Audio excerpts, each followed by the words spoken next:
Hello there, and welcome back to Dave's Dispatch. It's been a minute since I put out one of these, and the reason for that is why I'm opening this in kind of an unusual way, and why, if you're watching, you're going to see me in two different costumes this week. It's because I recorded an episode about a week ago in which the final section was amusing about what could be happening to the Princess of Wales, Kate Middleton. This was before she released her video explaining that she has been diagnosed with cancer, which is obviously very worrying. And it felt that news broke with her video release about the day that I was going to release the podcast. And so I felt, well, you know what, that's kind of tacky and I don't want to do it. And I've thought about it a lot over the past week, and I've changed my mind about releasing the podcast. So the third segment of this is me discussing the mysterious and odd disappearance of Kate Middleton that has now, we think, been resolved. I have some further thoughts that I'm going to follow this episode with by tacking it on to the end of the episode. So, just a disclaimer, when I get to the third segment here about the Princess of Wales and her disappearance, I recorded all that before I knew what had happened to her. Now that I do know what has happened to her, I have some thoughts, and I'm going to share those after the fact. So here is the start of the show. Apologies that this is so late and that the news being discussed is now a little bit old.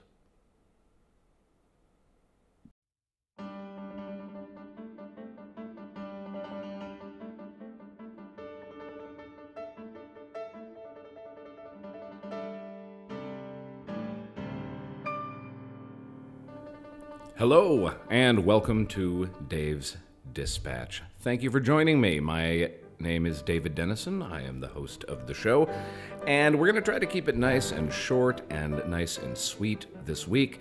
And we're going to be talking about the recent congressional hearings in which DOJ Special Counsel Robert Hur was invited to testify / be raked across the bipartisan coals. We are also going to talk a little bit about Bloodbath-gate, and if you don't know what I'm talking about there, congratulations on being mostly offline and on not watching too much television. And finally, we're going to talk about the internet's favorite mystery, which is the missing Princess of Wales. I thought it was important that I add my totally ill-informed voice to the throng of people who have absolutely no idea what is happening there, but are nonetheless commenting on it. So here we go.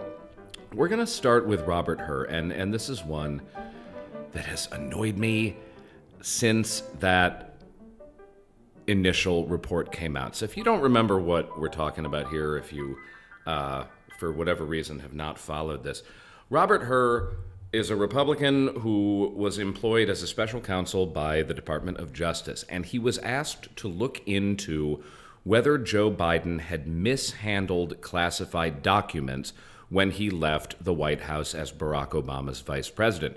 He was working with a ghostwriter to write his memoirs. He had a number of documents pertaining to meetings in which he had participated during his time as VP. And some of these documents, it was revealed, were classified. This sounded a little too reminiscent of what was happening with Donald Trump and all of the documents that he improperly kept with him at Mar-a-Lago after his first term as president. First and, oh man, I hope final term as president. But in any event, the Biden Justice Department had to take this seriously because of the political optics. They could not be seen to ignore the fact that the sitting president had apparently done the same thing for which Donald Trump was being prosecuted. And indeed, Trump is being criminally charged over his handling of classified materials. So they appointed a Republican. They appointed a career Republican, a Republican who was expected to act like a Republican opponent of the president. And so they got this guy, Robert Hur, to come in and issue this report. And Hur's report infuriated Democrats, not because he recommended charges. He didn't recommend charges, but because he included an anecdote that Joe Biden was a sympathetic and well-meaning elderly man with a poor memory. And this set the White House on an absolute tizzy because, of course, it played into a serious concern that voters have about Joe Biden, which is that he is too old and that he appears to be showing signs of cognitive decline. I'm going to tell you why I'm really, really annoyed by this story. And it is not for the reason that most Democrats are really, really annoyed by this story. It's that Joe Biden caught a break with that report, and Democrats are acting like this is the worst, most partisan thing Republicans have ever done. And they're stomping their feet and they're huffing and puffing. And they're not letting it go. And they keep going for Robert Hur, and they keep going for the guy's reputation. And, okay, I understand why at the recent hearings, Democrats had to make a show of being really angry at him. The hearings were predominantly for Republicans to rage out at Robert Hur for choosing not to charge Joe Biden with any crimes over his handling of these documents. And so Democrats had to look mad, too. They couldn't look like, oh, they were okay with what was happening. But also, they seem to be genuinely upset. And I've gotten into a couple social media spats with other Democrats about this who just, if you're really plugged into MSNBC or CNN and you've been following this, the consensus wisdom is that this was just an enormously awful partisan overreach that despite the fact that Robert Hur wasn't going to issue any actual formal charges, that he dared to impugn Biden's memory and dared to bring up this issue of his cognitive fitness. Okay, my first problem with this is that if you think this is what it looks like when Republicans act excessively partisan, what rock have you been living under? For real. When did you start following politics? Was it last month? Because, oh my goodness, if you think this is what it looks like when Republicans reach for the long knives, you have no idea. Then you have not been following this party. And what is strange to me is that otherwise smart and serious Democrats, who I know for a fact do follow politics, have come to this conclusion that they are so outraged that Robert Hur would dare to do this, and this is just evidence that he is exactly the Republican partisan hack that we always thought he was. Seriously, get a grip, people. Okay, maybe this is because I sort of politically came of age in the late 1990s during the Bill Clinton and Monica Lewinsky scandal, but if you want an example of partisan overreach, it was that. And not because Bill Clinton didn't do anything wrong. Bill Clinton really did do something wrong. I'm going to talk about the Lewinsky scandal a little bit because I actually think it's an interesting parallel to what happened here. But that is the grade A, in my lifetime anyway, example of Republicans getting like just a little taste of blood and going on an absolute frenzy with it. And effectively, people are accusing Robert Hur of having done that. And this just doesn't rise to the level of anything from my perspective. What he did was he repeated in his report, and we're also going to talk more about the report, an opinion that had been openly expressed by millions of voters for years, which is that Joe Biden is worryingly old and that we're concerned about his memory and about his cognitive health. And he stated that in a report that was made public. This is one lawyer from the Justice Department saying something that millions of people were already saying, and we're acting like this is the most atrocious example of judicial misconduct that any of us have ever seen. Come on. No, it isn't. When the Lewinsky scandal took place, there were some parallels there, as in the president did do something wrong. Now, what Bill Clinton did was, in my view, way worse than what Joe Biden did with these documents. When I was younger, I was of the opinion that, the guy lied about getting a blowjob. Come on, it's not like he's the first guy to do that. I have a very different view of what Bill Clinton did and the severity of his crimes, now that I'm a little bit older, and I think now that I'm a parent, has changed that. Monica Lewinsky was so young, and it was so staggeringly inappropriate for him to have interfered with her sexually in the way that he did, that I think it was just, being a young Democrat, I was kind of reflexively like, oh, Republicans are making too much of this. Yeah, they did go too far. Republicans went insane, and it ended up hurting them. They got punished for it in the 1998 midterms. But even though Clinton was impeached for lying about this affair, because they couldn't get him on a criminal charge. It's not against the law to cheat on your wife, and it's not against the law to have sexual relations with a woman who is over the age of 18. And Monica Lewinsky was, 20 or 21 at the time. But I'm sorry, that's too young. That's too much of an age gap. That is too creepy. And he was too powerful a person to be messing with a subordinate in that way, even though it was absolutely, according to Lewinsky herself, an entirely consensual relationship. I really do think that what he did was shameful and disgusting, and that he probably should have resigned over it, or should have been removed from office, because it was despicable behavior for an American president, for any man in such a powerful position to have done. But what was similar about that is that the ultimate case hinged on technicalities. They couldn't get Clinton on any kind of actual sexual misconduct because he hadn't committed any legal sexual misconduct. So they had to get him on lying about it. And the entire Republican case against him hinged on the fact that he had not told the truth under oath when asked if he had behaved inappropriately with Monica Lewinsky. And with Biden, the technicality went the other way. It was a technicality that got him off the hook, not on the hook. So, and this is probably what got me thinking about Clinton, that and the fact that Democrats are acting like Robert Hur is Ken Starr, reincarnate Ken Starr, if you don't remember. He has since died. But he was the Justice Department investigator who was looking into Clinton. Wait. I just said Justice Department investigator, and now I'm not certain that that's true. I'm not certain that that's who employed him. If I had a producer, I would have them look it up. But you know what? You have Google too, so you can look it up.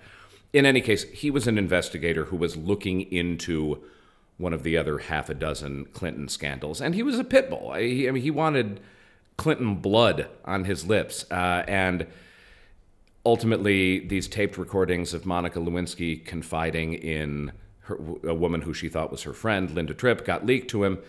And wow, he was off to the races then, because he had this very juicy sex scandal. And what he really wanted to do was hurt the Clintons. And he could with this.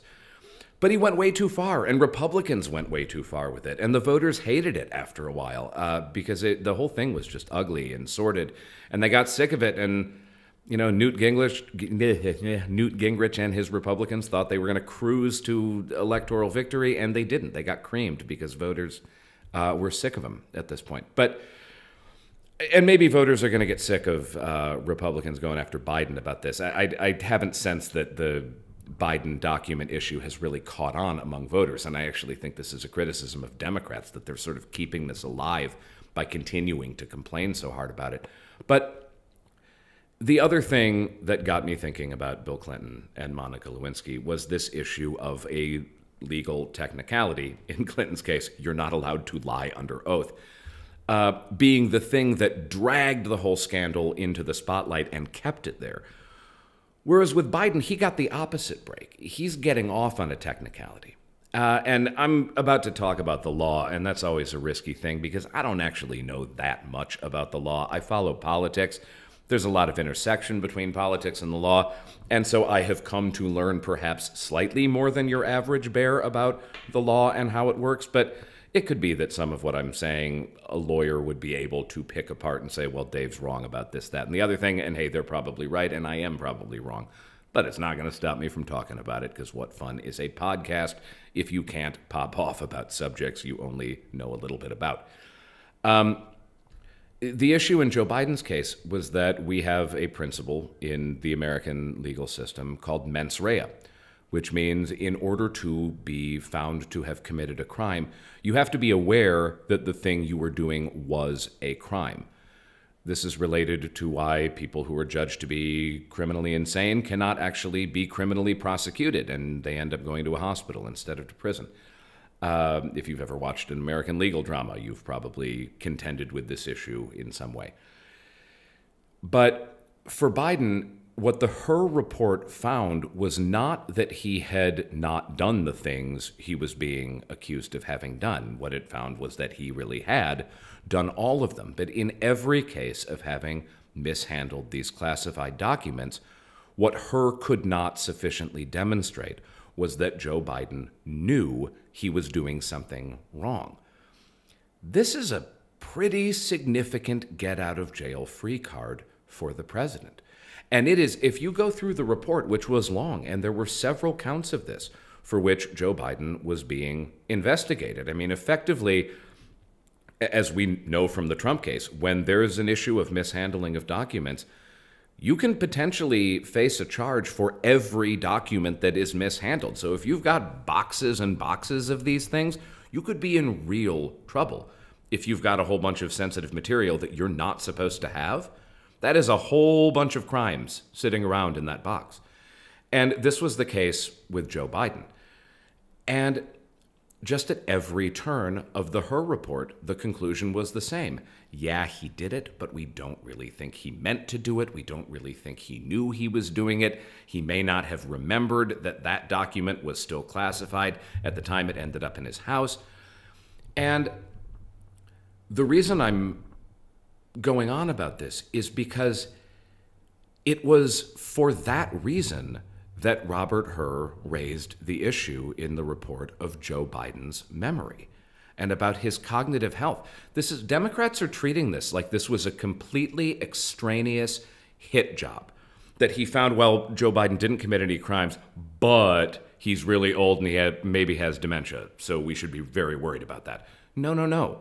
That is not what happened. And if you look at the report, that's just not what was in it. And I don't have any fondness for Robert Hur, for some, career Republican legal operative. I have no interest in defending his honor. But attacks thereupon do seem to be misguided in this case. It is simply not true that he included this completely unnecessary jab at Biden's fitness. It was entirely germane to his investigative findings, which were that, yes, Joe Biden did do these things, but we can't charge him. I think it's significant that in all of the media coverage of this, there has been a lot of attention paid to the line, well-meaning elderly man with a poor memory, and not very much attention paid to the adjective that came before well-meaning, which was sympathetic.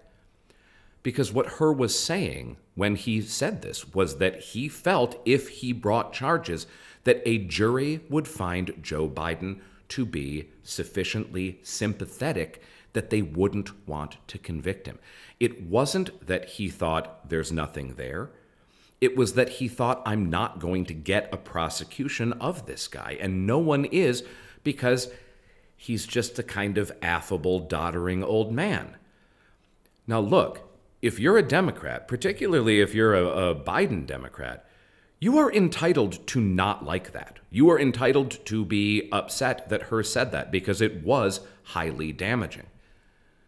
What you cannot argue was that it wasn't germane to the report. It was the whole reason Biden wasn't being charged for things that he unquestionably did. To think that it would have been reasonable for somebody in Robert Hur's position to have made public this long, meticulous report finding what was frankly an enormous amount of criminal wrongdoing that just technically couldn't be considered criminal because the perpetrator didn't know he was doing wrong, and to not say that, I don't know what Democrats thought was reasonable here. that he was going to say, well, yeah, he did all the crimes, but I'm not going to charge him because I don't feel like it. Anyway, have a nice day, everybody. In no universe was that going to be how this ended. If he was going to be saying to the American public, half of whom are Republicans who don't like Joe Biden, I'm not charging this man even though he did do the things I was looking into him for, he was going to have to explain that in some way. And he did explain it by saying over and over and over again, he didn't know he was doing it. And a jury is going to read him as a well-meaning old guy with a bad memory. That's why he's not getting charged. There's another dimension to this, which I think Democrats are not seeing, and it's frustrating to me. It's been especially frustrating to me trying to argue. It's always frustrating to argue with idiots online, but particularly over this point. Excuse me. Look, Dems may not see it, but Robert Hur did them a favor with this report. For one thing, he gave a serious break to the president, because if this were actually the partisan hit job that Democrats think it was, if this had been a Ken Starr investigation, they'd have dragged him to criminal court anyway. Who cares if they get a conviction? It keeps the headlines going. It whitewashes Trump's misdeeds, because even though what Trump did was objectively worse than what Biden did in terms of mishandling documents, it's not like John Q. Public is going to pay attention to those distinctions. Particularly John Q. Trump supporter is not going to pay attention to those distinctions. It's in the same arena. It's mishandling of classified material by an ex-executive.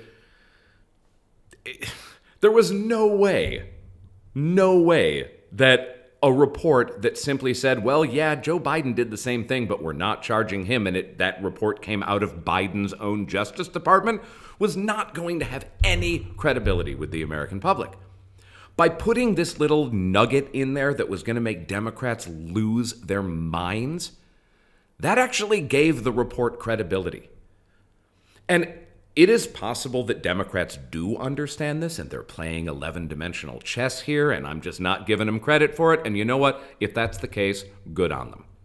But by having this very public freakout about the report, it is taking wind from the Republican sails that the report was erroneous in its findings, which is what they all think. They wanted Biden dragged through court. They wanted criminal charges filed. Of course they did. Remember that they think that the criminal prosecution of Donald Trump is a partisan hit job. They wouldn't have cared about a partisan hit job going in the other direction. Absolutely, if this had been what Democrats were saying it was, they'd have filed charges. And Biden would be facing criminal headaches right now, and probably impeachment over it. That those things aren't happening is really all the evidence you need that this wasn't that. And that line about him being an elderly man with a poor memory, it's not like that introduced new information. Voters had already formed this opinion of the president, and then they had it confirmed by one other guy. Please explain to me how this is some game-changing political revelation, because I simply don't see it. And I do think Democrats are risking the methinks thou dost protest too much program. Methinks thou doth protest too much. Sorry, I misspoke there. The point is, they're overcompensating. Biden going into the White House press room and losing his mind over this was not a good look. And it didn't help. It made it more newsworthy. They could have shrugged this off. They could have said, oh, he thinks Joe Biden is too old. The queue forms around the corner on the right, and it's millions and millions of people long. Wow, we're bowled over. Somebody thinks that an 81-year-old man is old. But that's not what they did.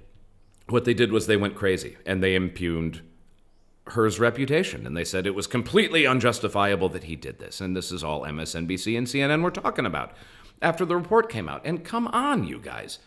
Play some smart politics here. This isn't smart politics. This is making it look like he hit a nerve, that you're worried about this. I don't know. It does seem to have died down, so, maybe Democrats played it right. Maybe this issue is going to kind of go away. There is one other point, though, that I want to make about this, and that's that there was a suggestion at the most recent hearing before Congress, where Hur was really getting hit from both Democrats and Republicans pretty hard for the substance of his report. One charge was that he had outright lied in it, in that he reported that Joe Biden could not recall the year of his son Beau's death from brain cancer. And there was some of the questioners at this hearing were accusing Robert Hur of having straight up made up this detail. Because in the report, Joe Biden does successfully get the date that his son Beau passed away correct, but he does not get the year. The report says he didn't know the year his son died, and that's true if you look at the transcript. And by the way, it was not Robert Hur or any of the investigators who raised this point. Democrats made it sound like what happened was like they were quizzing him. Hey, when was that again that your son passed away? Do you remember? Or, oh, is there maybe a problem with your memory? Which would have been ghoulish and evil to do to a man who lost his son. But that's not what happened. What happened was Joe Biden raised the issue of his son's death in drawing a frame of reference for when he had been handling some of these documents. It was a case of, he was like, oh, well, that was around the time, when was it that Beau passed away? And he, in fact, did not know the year in which that had happened. He knew the date, but he had to ask one of his own lawyers for a reminder as to what year it had been, and they supplied it, 2015. Now, look, that might not mean anything. Even for incredibly consequential events like losing a close family member, like losing a child, people mix up dates all the time, and years especially, right? He might have just had a brain fart. It might not even have been a senior moment. It might just have been what year was that again? Was it 2015? Was it 2016? People forget these things. It's not necessarily indicative of anything. And if Democrats had not made so much noise about the report, and then Republicans had, if they'd said, this guy doesn't even remember when his son died, they would have looked like the ghouls in that case. So I just do not see what percentage there is in Democrats continuing to be mad about this. This was a huge break for the Biden White House. It could have been so much worse, and it wasn't. And the worst, as bad as it got, was one guy putting in a report something that basically everybody already thought anyway. All right, so there's my rant on that. I am going to be writing about this for the newsletter, so if you're listening to this and you happen to see that piece in a couple days, I've already kind of outlined it here. You can take it or leave it, maybe snooze on that one if you don't want to read more of my thoughts. Okay, we're going to move on to another thing that is vaguely annoying to me about this. This is more a media issue. This isn't really Democrats who are doing this, but Bloodbath-gate. So I was out for a lovely St. Patrick's Day luncheon with my wife and my 2 children. And even though we live in Southeast Asia, they had CNN on the television. And so I was sitting positioned thus that I could see all of the headlines. And we saw this headline and both kind of looked at each other that Trump promises bloodbath if he is not elected. And I thought, my first thought was, okay, that sounds like something he would say because he does say crazy things like that. And my second thought was, I bet there's some context here that makes it such that Trump really didn't just go out there and say, if you don't vote for me, my supporters are going to go kill everyone. And indeed, there were several rounds of media coverage on this bloodbath comment, initially implying that Trump had said exactly that his followers were going to go commit some kind of bloodbath in the event he was not reelected. And then there was the apologia round of media coverage saying, hey, guys, actually, in context, that's not really what he said. And, I didn't jump on this train until after that second apologia round. And it turns out, well, no, he really did say that. And we're going to look at the whole quote here. But there's a dimension that I think people are missing, and that's that this is just what Trump does. And every time Every time. If you're a Trump critic and you fall into this trap, you score him a couple thousand more votes and you score him a couple million more dollars every time you play his game on this. I'm going to try to talk about this without playing his game here. And I'm going to try to read Trump's comments in full. And I've never had a very good Donald Trump impersonation, so I'm not going to embarrass myself by doing one here. But here's what actually was said. He was at a rally, and he was talking about the auto industry, and he was talking about automobile tariffs. And this was in, just one of his marathons where he just goes on and on and on and on and on. So he said, they think that they're going to sell those cars into the United States with no tax at the border. Let me tell you something to China.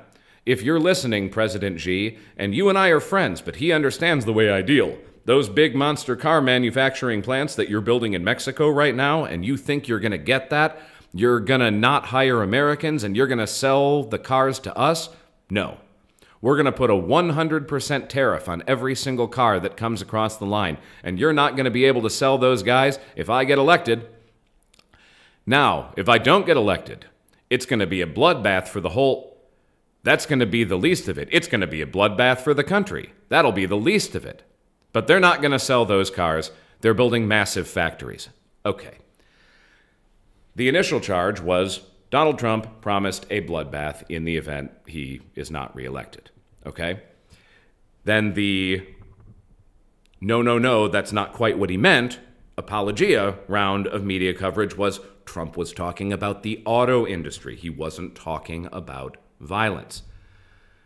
No, he wasn't just talking about the auto industry. Let's go back to the quote and look at that again.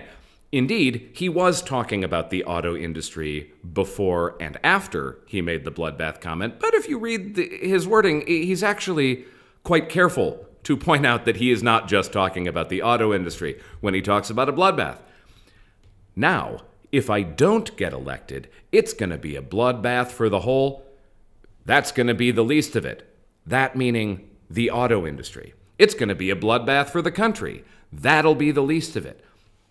He is expressly not talking about the auto industry. He is saying, if I am not reelected, it's going to be a bloodbath for the country. It is exactly what critics said it was. He was promising wide-scale violence in the event he is not reelected. Okay? That happened. I have no defense of this. I think it is appalling that Trump continues to go out there and say these things, and that he continues to go out there and promise not to respect the peaceful transfer of power in the event the election does not go his way, as it may not. But also, the fact that he's a loose cannon is not news. And when we have these freakouts, and man, I know he makes it so hard because he says these things, and you can't not answer it. You got a major presidential candidate promising violence in the event he doesn't win the election. You can't snooze on that. I really do get that. You can't. But also, when you have a hissy fit about it, it only benefits him. He has completely bamboozled our media with this habit he has of dropping these insane rhetorical bombshells and generating a massive amount of outrage about it, maybe a little bit walking it back, but then saying at the next rally, you know what, damn right I said it, and I'll say it again right here, and doubling down on it. And indeed, he is now fundraising off of his bloodbath comment, successfully fundraising off of his bloodbath comment. So we got to have a better way of dealing with this. I realize that you can't simply ignore comments like that. And I realize that you can't simply ignore a major party nominee for president of the United States. But every time progressive members of the media and progressive members of our political class, and just nobody commentators like me, every time we lose it over one of these comments that Trump makes, and there have been so many of them, the Mexicans as rapists comment was like what kicked off his campaign. That was the first iteration of this. And then we went cycle after cycle after cycle after cycle. What ends up happening is it strengthens his brand. And there is still an extent to which liberals aren't understanding this about how Trump operates and how he has managed to be so successful in politics despite not knowing very much about politics. His brand is, I will say anything. And I'm sorry to say, but progressives created, over the last 10 years, a political climate in which you could not say what was on your mind, in which you had to look over your shoulder before saying something that was politically controversial, because there could be somebody recording you. There could be somebody taking notes about where you work so that they could call your job or call your HR department. And particularly because it was progressives enforcing this form of cultural authoritarianism, it was conservatives who were most constricted by it. Where, starting in about 2015, right around the end of Barack Obama's second term as president, to express what had been relatively commonly held opinions about social issues, and particularly issues related to identity, suddenly became verboten in a lot of workplaces. And what that meant was that there was a different set of rules for diehard progressives than there was for conservatives about what opinions could be expressed and which ones couldn't. And along comes Donald Trump, and he's just this foul-mouthed vulgarian who's pure id, right? He just says whatever pops into his head at any second. And because of this climate we had created, that was really refreshing in a way to a lot of people. I'll tell you what, I can't stand Donald Trump. I think he's a complete menace. I wish he were in a cell right now instead of running for president. But even I find that aspect of his political character a little bit admirable. That he's not poll tested, because it's so rare to find that. It is so rare. It was, by the way, when he was vice president, it was one of my favorite things about Joe Biden. If you remember the big fucking deal comment, pardon my French, pardon his French, over the healthcare bill, the hot mic fiasco where he leaned into President Obama's ear and went, Mr. President, this is a big fucking deal. And of course, all the cameras caught it because the mic was hot. That was awesome. That was a great moment for Joe Biden and a great moment for the Obama White House, even though I think Obama himself was a little bit miffed about it. Look, voters like this stuff. They like candidates who are relatable. And boy, for somebody who lives the life that Donald Trump lives, to somehow come across as relatable to ordinary voters, he is using some weird sorcery in order to do that.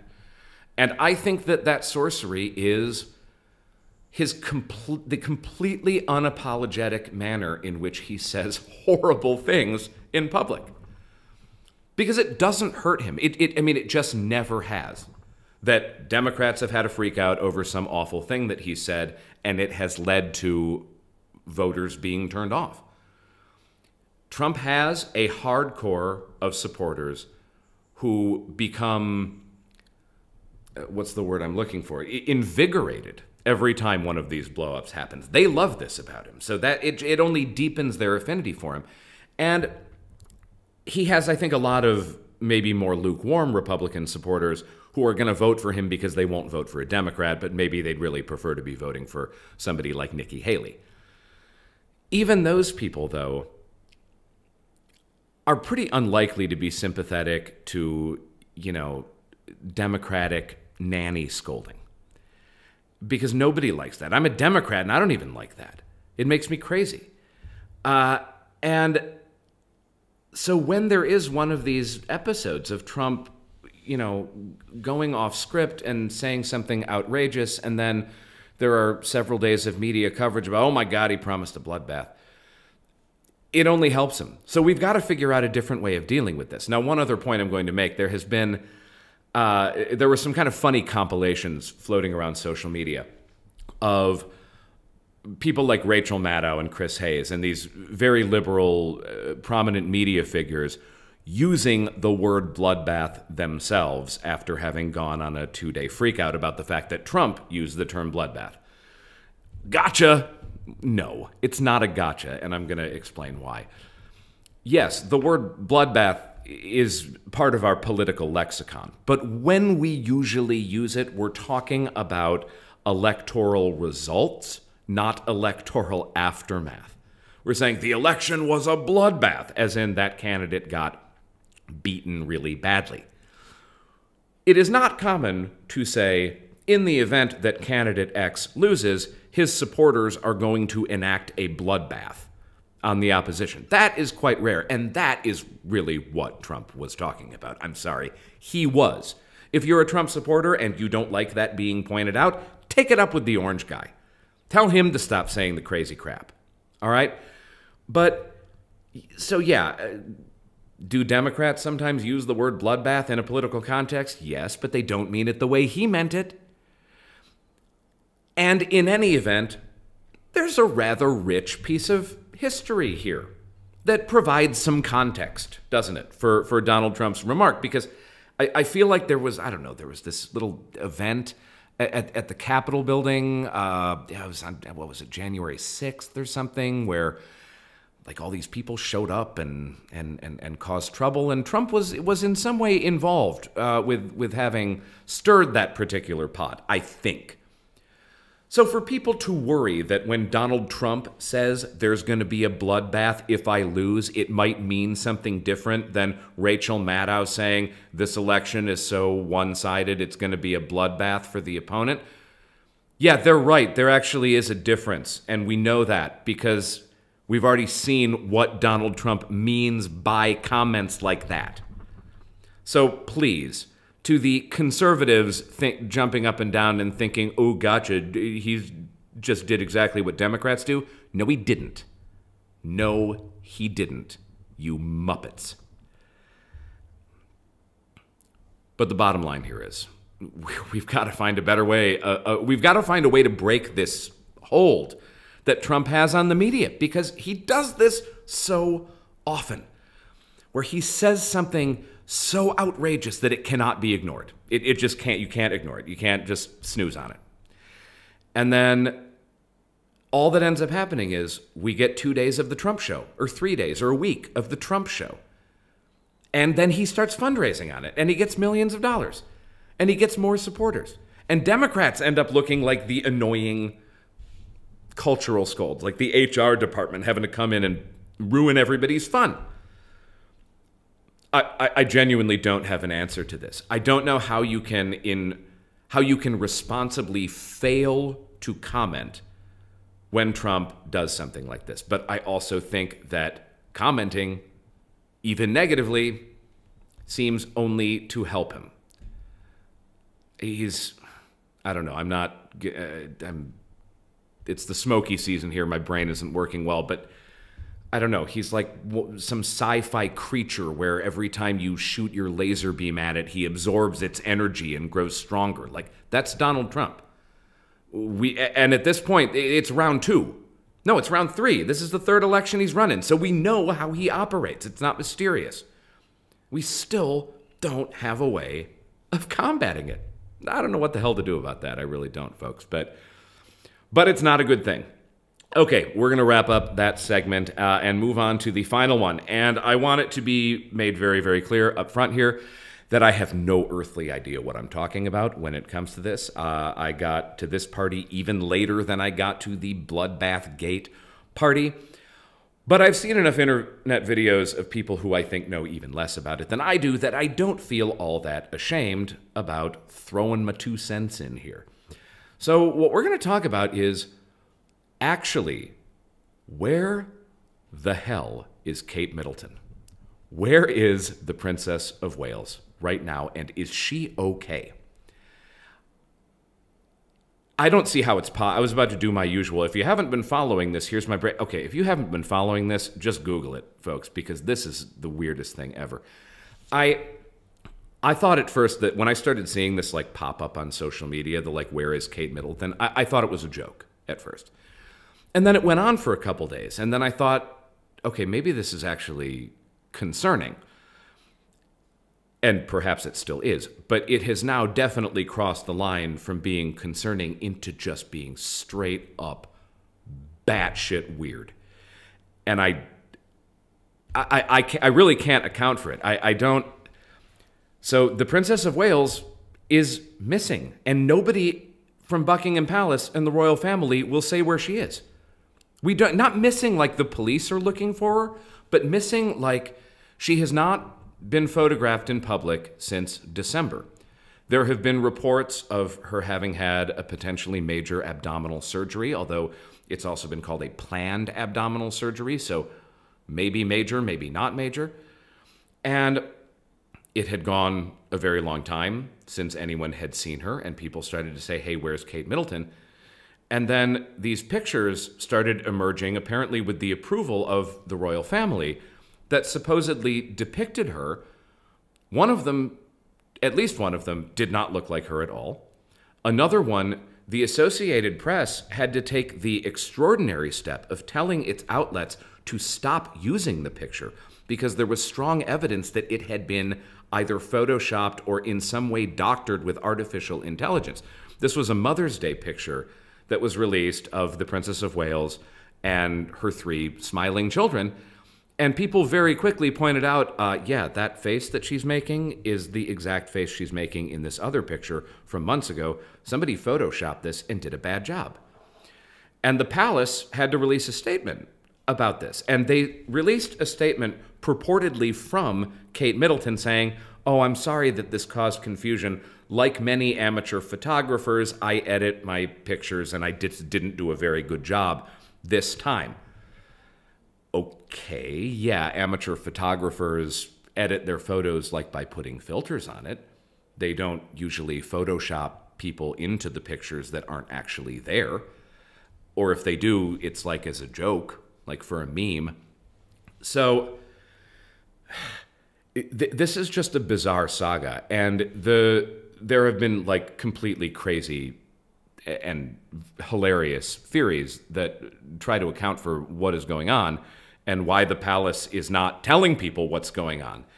The craziest one I think that I've heard is that, so King Charles, who was recently diagnosed with cancer, but we don't know what kind or how serious it is, that she's like being kept hostage so that they can harvest her organs and give them to the king. Now, I want to go on record as saying that I think that is unlikely to be the case. But what is truly bizarre about this is that this long ago passed the point of like whatever's happening almost can't be worse than what people are imagining and the crazy conspiracy theories that are running around online. I'm going to tie this back to Donald Trump and to an American politics story from several years ago. I don't know if you remember when Donald Trump was initially running for president and he refused to release his tax returns. It is a long-standing tradition among American politicians running for president that they release, like usually it's 5 years of tax returns. I think Mitt Romney only released 2, and even that was a scandal. But then Donald Trump wasn't releasing any, because they're not obligated to do this. They don't have to tell the public about their own finances. It's just seen as being kind of a good and honorable thing to do. And it got to the point with Trump where, like, everyone kind of assumed that he was a vaguely corrupt rich guy. So if his tax returns were going to show that he was a vaguely corrupt rich guy, that wasn't going to be a bombshell. But it went on for so long and it generated so much bad press that it was almost like, Mr. Trump, go ahead and release him, because there can't really be anything in there that's worse than what people think at this point. You have crossed the Rubicon with this. Anything that is actually released in these taxes is going to be a step down from the things people are saying online. Because probably somebody who is, you're not going to have serious criminal mischief showing up in taxes that you have reported, right? That's going to be off the books. So people kind of couldn't figure out. It's like, well, at this point, it's more of a political liability for Donald Trump to not release his taxes than anything that could actually be in there.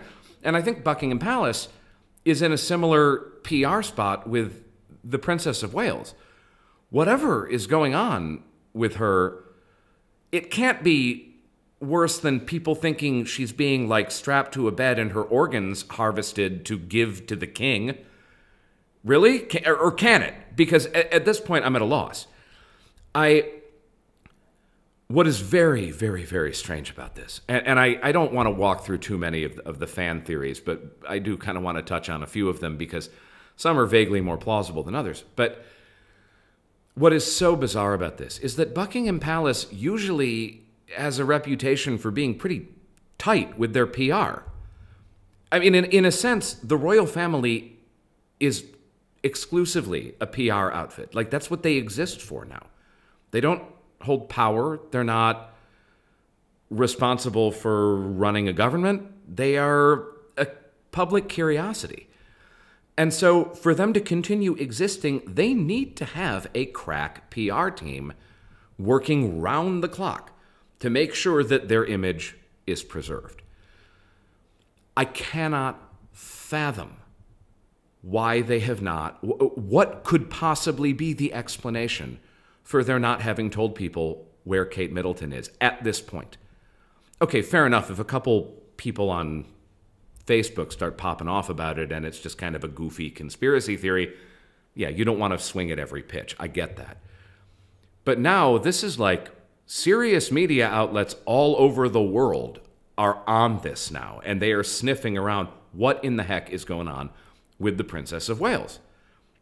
And they're still not coughing up any answers, and they're still doing these shady things. Like the most recent one was a photo shoot, not a photo shoot, what's the word I'm looking for? A Kate Middleton sighting that appears to have been orchestrated by the palace was recently leaked to TMZ, where a guy got footage of somebody who sure looks a heck of a lot like Prince William shopping in Windsor with somebody who really doesn't look that much like Kate Middleton. And then they were saying, oh, here's Will and Kate. They're out for a shopping day. And people on the internet were going, wait, that does not look like her. Now, it's very hard to know in the digital age and in the age of AI, because some trickster could be taking TMZ's footage and doctoring it and sharing it on social media. It could be some kind of deep fake. But to have come so hot on the heels after the palace released this photo that the Associated Press then had to say, we think this was doctored, this looks really shady. And it does appear that the palace had a hand in leaking this footage. The reason I'm saying that is that reporters from a huge number of media outlets tried to contact the store that Will and supposedly Kate were going into, and they were being very tight-lipped about it. They were saying, basically, call Buckingham Palace. Now, a shop is not going to say that to a reporter unless they've been instructed to, unless this was a planned visit in some way. But like, Kate Middleton presumably has a phone, and if she really doesn't, somebody at Buckingham Palace has a phone. Somebody in the royal family has a phone. They could hand it to her, say, Kate, why don't you release a quick Insta video telling everyone you're okay? That would be it. That would be the end of the story. But they haven't done that. And so this raises the question, why? What is worse than this weird, endless PR cycle of, like, are they keeping her hostage somewhere? Like, what is actually happening? What explains this? And I'm coming up dry. I mean, obviously there is within this family a very rich history of troubled individuals either causing some form of embarrassment or having a serious problem with media attention and needing to withdraw.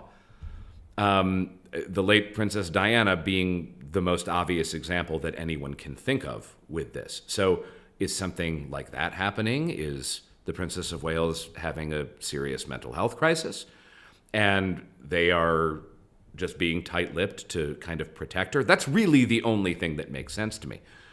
Because if this is a health problem that falls under the category of worrying but not embarrassing, and I hope it's clear what I mean by that, because, you know, a mental health crisis is something that for a family of stodgy, stiff upper lip conservatives might not be the kind of thing that they want to disclose. Obviously, the stigma has been lifted in a huge way about mental health problems since, for example, Princess Diana's time.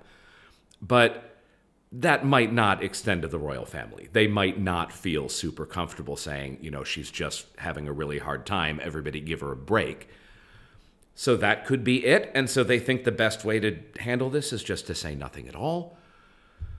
Or some of the theories are that, she really is in seriously poor health. There have been theories that she's in a coma or was placed into a coma for this operation. Okay, but if that were the case, that would make people extremely concerned for her, and it would make people very sympathetic to what her children and her husband and her relatives were going through. I can't see how that outpouring of sympathy that would come from announcing, guys, this is really very serious, how that would be worse for the royal family and for her than having whatever is happening being shrouded in mystery.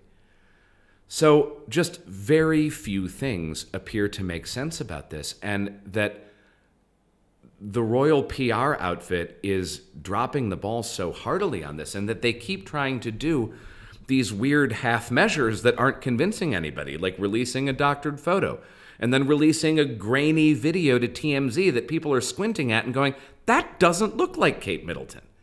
That looks like some random skinny brunette walking with William. What gives, folks? So anyway, I have no theory of my own to offer here, except to say that this is officially a weird mystery. And those are kind of rare now, aren't they, in politics? Because, in the social media age, when everybody with a phone is a journalist,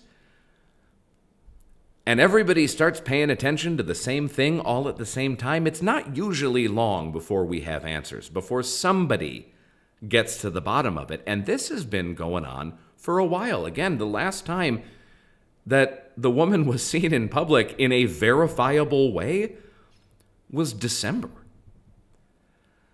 So, thoughts and prayers? I guess. I hope she's okay. She always struck me as like one of them, along with Prince William too. I always had a pretty high opinion of him, and he and I were in universities in the UK around the same time. I know a lot of people who know him, and I've heard that he is a really nice guy and a good guy, so I've always held him in pretty high esteem. I've always thought he would be a good king when his time comes.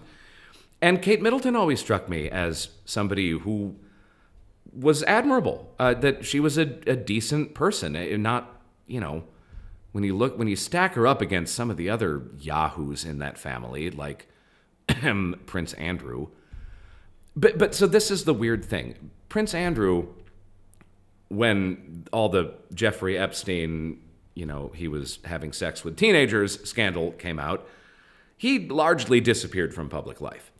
And that was not mysterious to anyone. And it was obviously in the palace's interest to have him disappear from public life. Now, there's been some indication that Prince Charles is trying to do a soft rehab of his younger brother's reputation by bringing him closer into the fold again. I would expect that trend to reverse when this new movie, I can't remember what the name of it is, but featuring Gillian Anderson about the BBC investigation into the Prince Andrew and Jeffrey Epstein scandal. When that comes out, I imagine we won't see him or hear from him for several months thereafter. But that's explainable easily because it is in the palace's interest for him not to be visible. In this case, this is making the palace look like they might actually be keeping this woman in the dungeons or something. And that isn't a good look for them. It's not a good look for anybody. And really, what is the explanation? And please let this woman be okay, because she seems all right. And I don't want anything bad to have happened to her. She has 3 adorable kids. And yikes. Like I said, it was funny. Then it was kind of scary. Now it's just into Twilight Zone territory. And I don't have an explanation. But Hopefully, we will know more soon and can check back in with this. And like I said, I really hope the woman is all right, because I don't want anything terrible to have happened to her, or for some really creepy, awful thing to have taken place that accounts for this. And I'm running out of benevolent and benign explanations for this disappearance. So this is kind of a freaky one. All right, anyway, I think that's all I got, folks.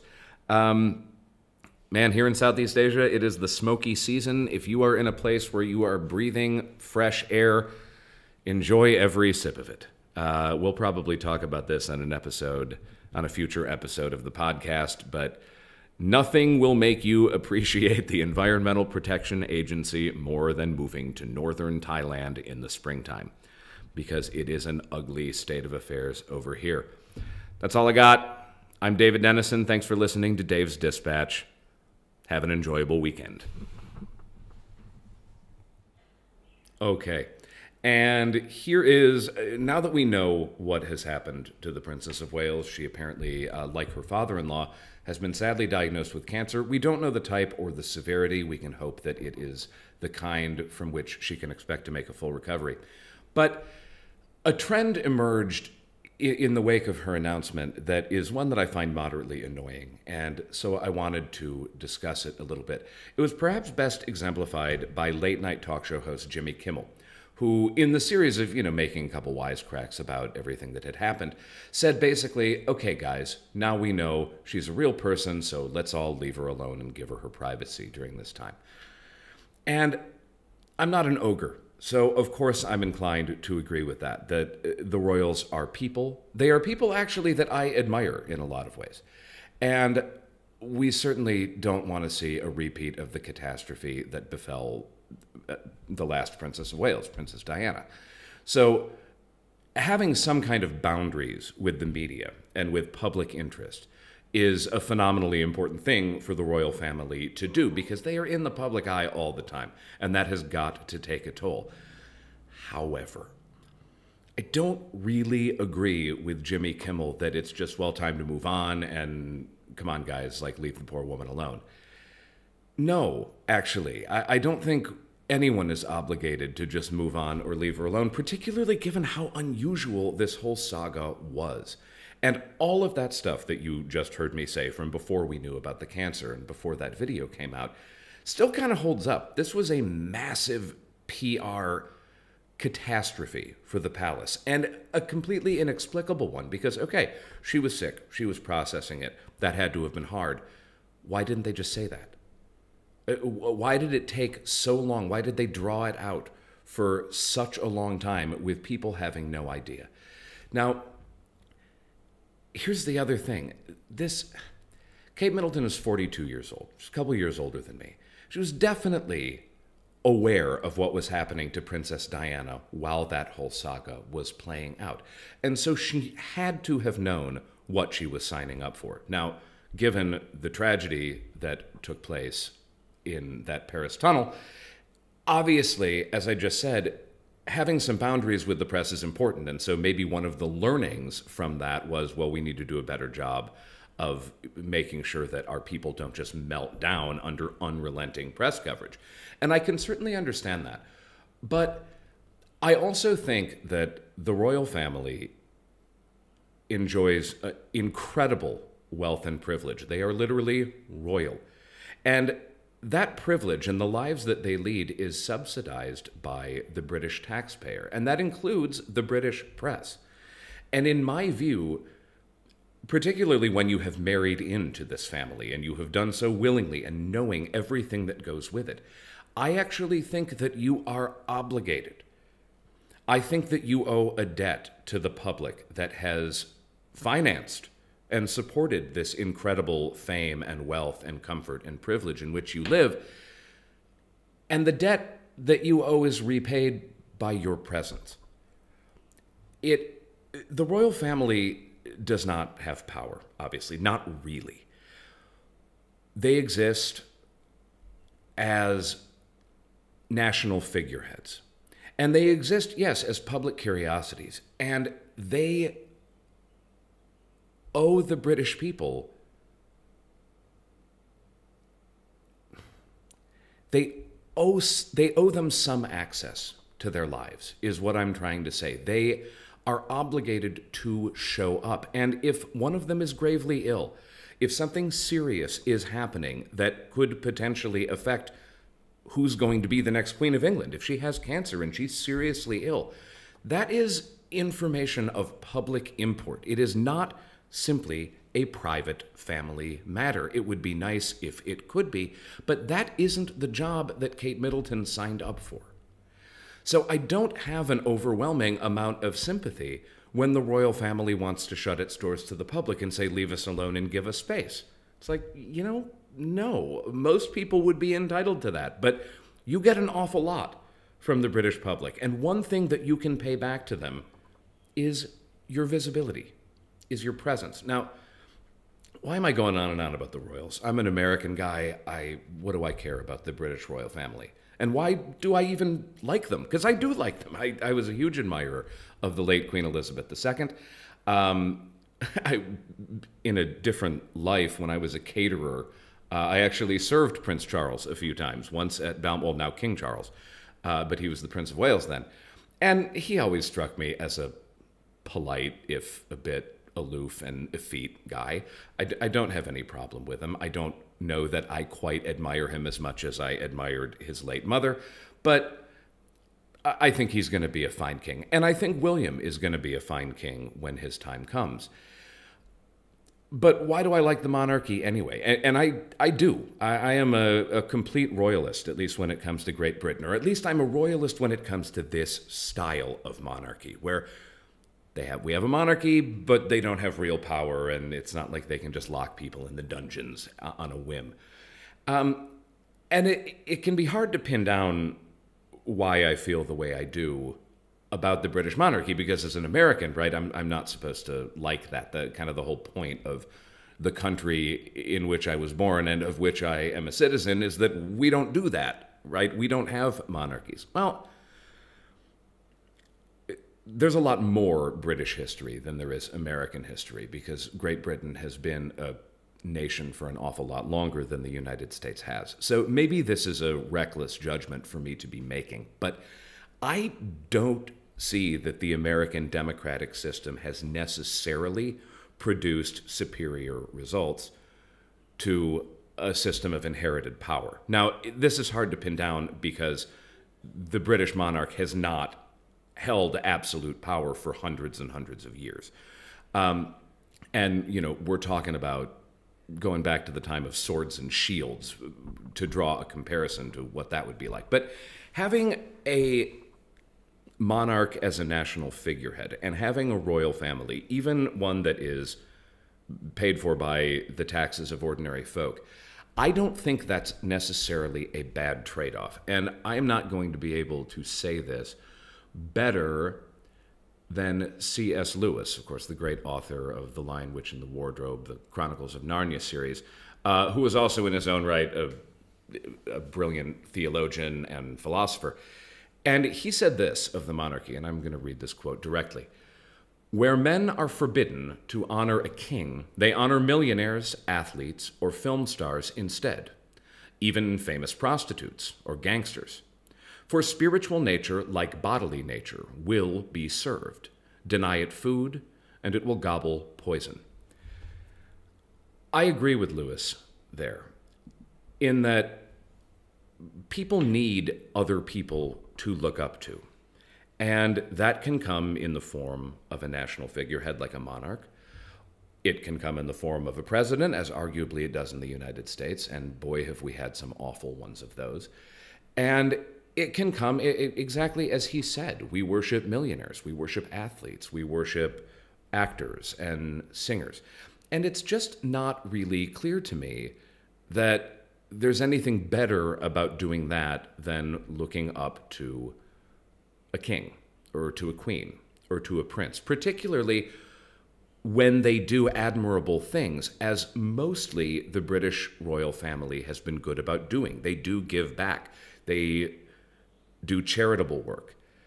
They represent their country as diplomats, I think, well. Now, they're not diplomats in the way that the diplomats at the British Foreign Office are, But as national figureheads, they do all right, and they have mostly conducted themselves admirably. Obviously, this does not extend to the Duke of York, Prince Andrew. I just the other day watched, Scoop, this new Netflix movie, and the movie's okay. They get the impressions right. Rufus Sewell makes a great Prince Andrew and does an excellent job portraying just what a moron that guy is. But the point is, I think if you're going to say the monarchy is a bad thing and Britain should do away with it, and there are plenty of Brits who think exactly that this is just a relic, it doesn't really add any value to British life, I strongly, strongly disagree with that. And that's because it's just not obvious to me that the people we pick to worship on my side of the pond are any better. Look at Donald Trump. I mean, granted, I'm a Democrat, so I'm not, likely to say a lot of nice things about Donald Trump anyway. But he just appears to me to be such a vulgar, selfish, and repulsive individual that so many people looking up to this guy and worshiping him makes me think that C.S. Lewis was absolutely right, that you need somebody to worship. So it really only becomes a question of, is that person worthy of your worship or aren't they?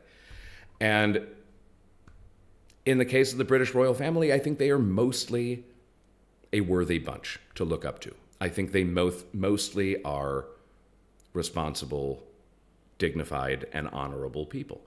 And so it's okay to me that they get to inherit all of this wealth and privilege, because I think it's actually a pretty small price to pay for an institution that represents such a rich history and that gives meaning to being a British subject.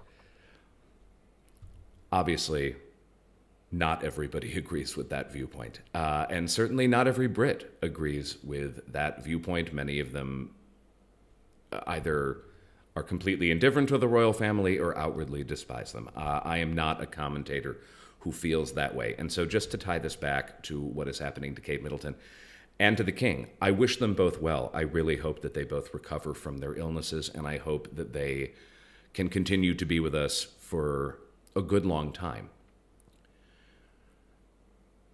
If they can't, if they're not going to be, that is information of public relevance. And however uncomfortable it is for them to open up this chapter of their lives to press and public attention, I think they need to do that. I think that is what they owe their subjects.